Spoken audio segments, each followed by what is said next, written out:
Now, how are these pews you're sitting in? Are they comfortable? Honestly.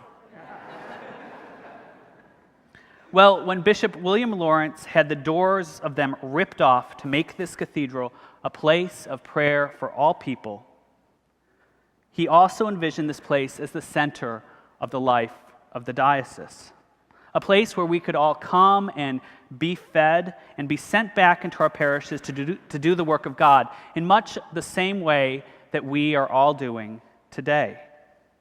But as the years have passed, this building has become tired.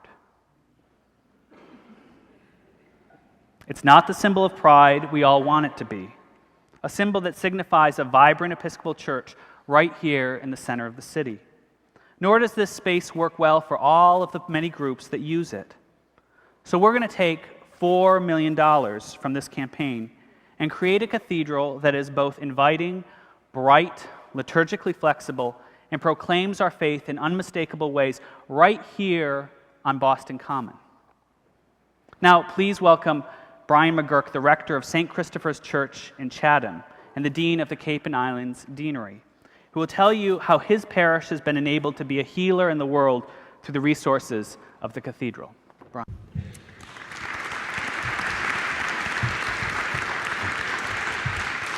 Thank you. In 2003, I traveled from good old Richmond, Virginia to Boston to meet with Bishop Gail Harris to discuss my call to St. Christopher's Church in Chatham on Cape Cod. Since I had never visited this diocese before, the bishop explained to me that her office was located at the cathedral. No problem, I thought to myself. Who could possibly miss a cathedral located on the Boston Common? But there was a problem. I couldn't find it. On the day of my appointment, I made my way up Beacon Street, around the Common, again and again and yet again. I simply could not negotiate the courteous Boston drivers and see the majestic Gothic spires of the Cathedral Church of St. Paul. Finally, I thought I spotted it, and my daughter shot me down and said, "Dad, that's not a church." So right away, I learned lesson number one. As a cathedral, we are architecturally invisible. After I parked underground, I hurriedly made my way across the Common, wearing, heaven help me, a suit and a clerical collar. A litany of, "Hey, Father, can you help me out?" greeted me. And it culminated in the very, very creative request, "Come on, Father, it's my birthday." But even before I entered the door of the cathedral, I learned that our closest neighbors are residents of the Boston Common, some literally Lazaruses, lying at the gate of the cathedral, waiting for help, healing, and hope. A month later, I returned to the cathedral for a second meeting.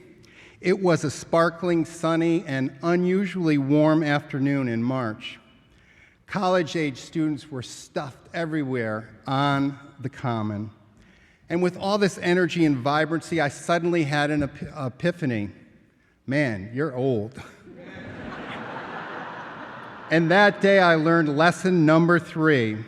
The cathedral is surrounded by an ocean of idealistic, spiritually hungry, want to make a difference young adults. The cathedral is literally the crossing point where diverse lives can converge and embrace. But despite these experiences, I didn't think the cathedral would play a part in the life of my church. After all, St. Christopher's is located 86.2 miles from the entrance of the Boston Common parking lot, and it costs $23 to park there, but who's counting or complaining? And also, the demographics of the Cape and Islands are much different from those of Boston. The primary need on the Cape is the pastoral care of an aging population. As dean, I constantly feel the tension between the needs of clergy serving on the Cape and the more remote needs of the cathedral. For these reasons, I truly thought the cathedral would remain remote and distant and invisible. But much to my surprise, I found that I actually needed the help and support of the cathedral. When our vestry decided to sanction same-sex marriages, I was fully supportive but nervous. I realized that I would need some help, specifically someone who can help me address this divisive issue with expertise, with grace, and with healing. I asked Dean Jep Streit for assistance. At critical junctures, Jep made the 86.2-mile trek to Chatham. Parking was free, and he met with us. It was grace, literally, with a mustache, a smile, and I'll say it, bushy eyebrows. When our church wanted to establish a contemporary worship service, we traveled to the cathedral, to the crossing service, to learn how exactly to do that. Through the spirited guidance of the Reverend Stephanie Spellers, we were able to start successfully a new form of worship in our parish and not alienate our crabby members. In addition, Canon Steve Bonzi inspired us with his preaching and his passionate work in Africa.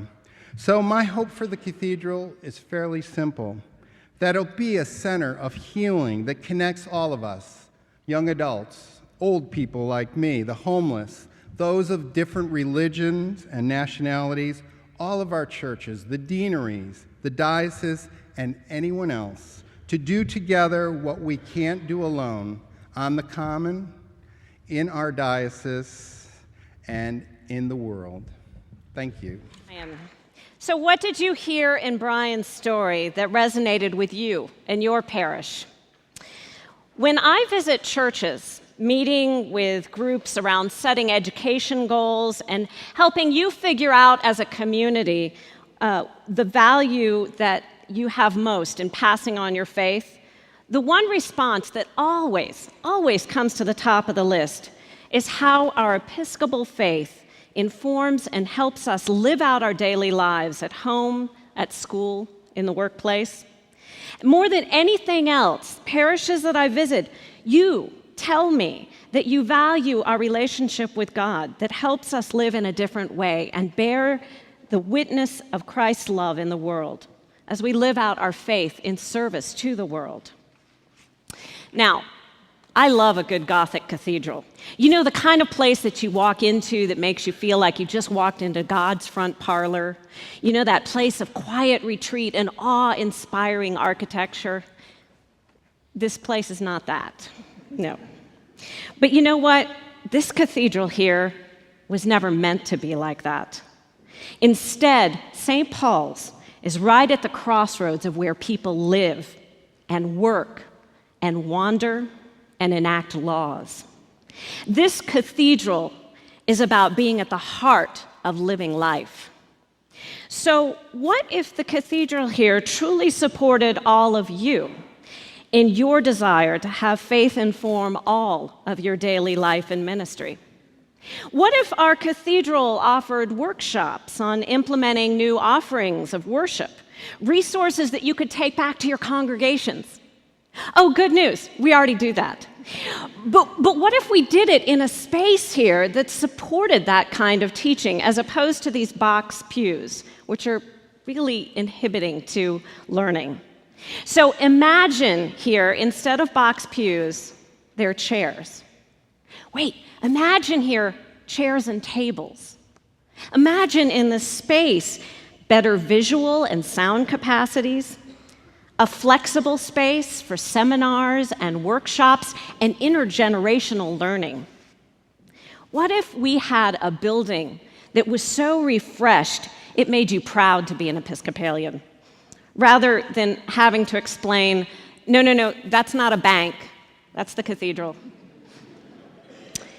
What if we had such a remarkable identity that this was a destination point for travelers coming to Boston? What if it were in all the guidebooks as a must-see place in the city of Boston? What if coming to the cathedral was a pilgrimage for your confirmation class and all the youth were like, yeah, we want to go to the cool cathedral? What if the space was accessible to all so that we could truly live into Bishop Lawrence's vision to be a house of prayer for all people, truly reflecting the rich diversity of our diocese?